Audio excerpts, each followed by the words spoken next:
fortune is in the follow-up, right? Well, in today's video, I'm going through some very specific things that you need to be doing in your follow-up to make sure that your prospects are responding in a positive way. And make sure you stay all the way to the end because there's some fun things after we close out the video. Make sure you watch that. Hey, it's Tom Jacobs here. Thanks for stopping by the channel. This is all for solopreneurs, solo practitioners who want to increase their sales, especially for those heart-centered salespeople who don't want to appear pushy and needy when it comes to selling a health and wellness product. So let's jump right into all about follow-ups. As they say, the fortune is in the follow-up. What does that really mean? After you have a sales conversation, if you don't make the sale immediately, then you should be following up with that lead to ensure the sale. And that's why the follow-up process after the sales conversation is the linchpin of making sure that you have a high conversion rate of your sales. So if you're not following up with people, I highly recommend that you start doing that after the sales conversation. And I have some very specific ways of doing that. So make sure that you're watching more of these videos.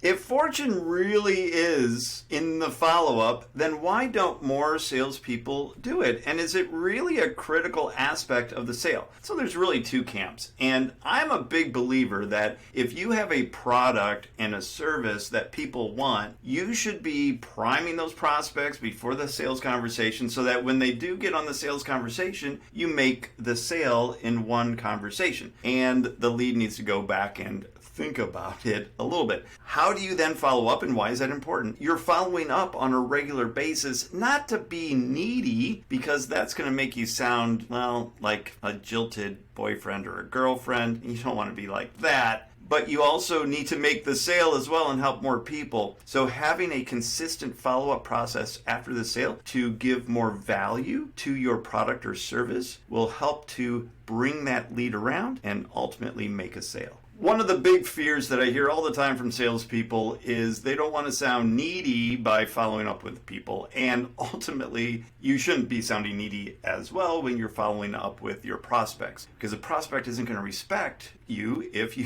come across as needy or overly aggressive, trying to push somebody into buying something. I'm about allowing those prospects to ultimately buy from you rather than you pushing a product or service on people. So when you are following up with folks, it is so important that you add value to your follow-ups. If they had a very specific question during the sales conversation, address that in your follow-up and say, hey, John, I know you had this question about the product and I wanted to address that in this email. Here's 5 points, and then attach a testimonial of a client that had that same problem, and you will for sure make the sale and also not sound needy. After the sales call, it can be very daunting, especially if you have back-to-back sales call in a day to get all the administrative things done. So for your follow-up campaign, if you are using a CRM system, client relationship management system, if you don't, talk to me about that. I got one that's pretty awesome to use. But you need to create some automations to make your follow-up a lot easier. That includes having a full schedule of emails, text messages, and phone calls that would be scheduled out in this automation. And then you simply just apply the lead to that automation and let the system take over so that you're just doing the follow-ups and not having to go through the process of figuring out when to follow up. That whole term ghosted, that's fairly new, right? I never knew what that really meant because I don't know, I've never been ghosted, I guess. What do you do when a prospect ghosts you?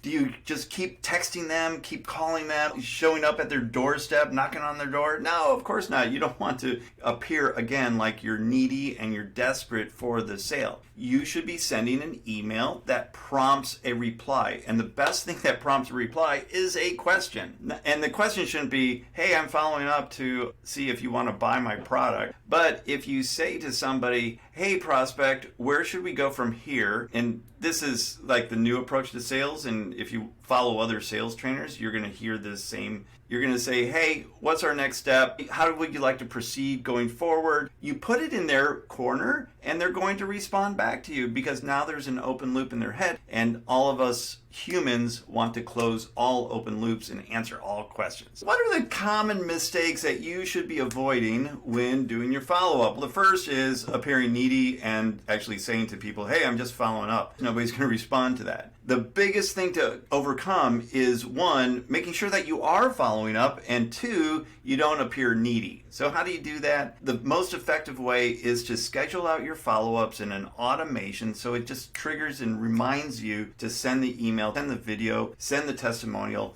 Things that are going to add value to your prospect, especially giving them more education on why they need your product or service. And the best way of doing that is by providing social proof, which means testimonials. When you send testimonials, now it's that other prospect that's talking about your product and service rather than you, and will oftentimes push that new prospect over the edge to ultimately purchase from you. So what's the secret for follow-up? This is going to sound really elementary, but it's to actually do it. If you're not following up with your prospects after a sales consultation that didn't end in a sale, then you are leaving tons of money on the table. Make sure that you are absolutely following up with them. Even if it's not perfect, at least you're doing something, and then you can judge and test how to make it even better. So the first step, and the one that most people fail at, is just not doing it. So make sure you're doing that follow-up and then judge the effectiveness of it after you've done it for a little bit. Not only do you need to do the follow-ups after the sale, but you need to make sure you're following up with leads that are coming in to get more appointments. And I put together a very special follow-up process, and I want you to have it. It's what our call team uses on a daily basis to book thousands of appointments for our clients. And just click the link down below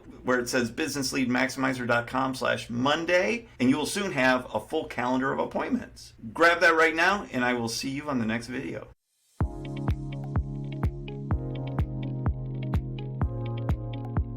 As they say, the fortune after the sales